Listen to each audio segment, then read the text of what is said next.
Okay, so now we're putting our rod back into our slide assembly.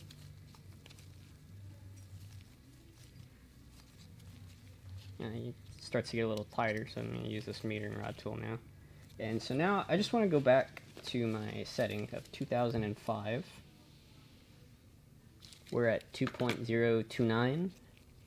So I'm going to go in a 3/4 of a turn. Each quarter turn is about the equivalent to 8 thousandths. So we're at 2.013. I could probably go in one more quarter turn. And I'd be a little closer to my measurement of what I had.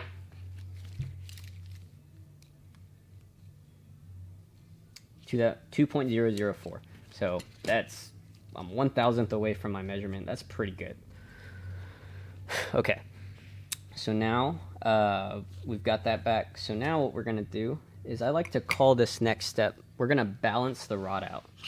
So essentially what that means is we want to get this rod as, so you have play back and forth like this, and that's normal, that's fine. But I want the same amount of play rocking back and forth.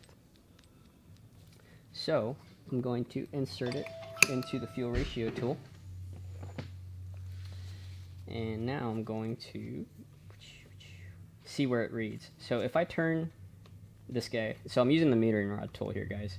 So I just insert it into the rod. It makes gripping the rod just a little easier. So if I turn it all the way like that, I can see it reads 4. And if I turn it back the other way, it reads about 1.5. Ha! I guess you can see that. So right there, it reads about 4 thousandths. And then if I go there, it reads about 1.5. So, rocking it back and forth. So I want it to be at the same spot.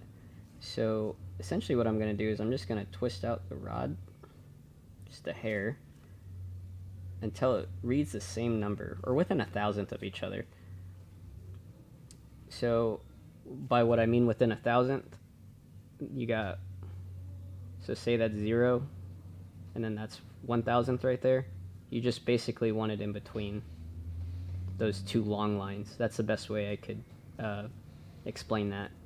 But we're landing in the same spot, so we're good. So now what we're going to do is we're going to read the richness of the rod, and I will show you how to do that.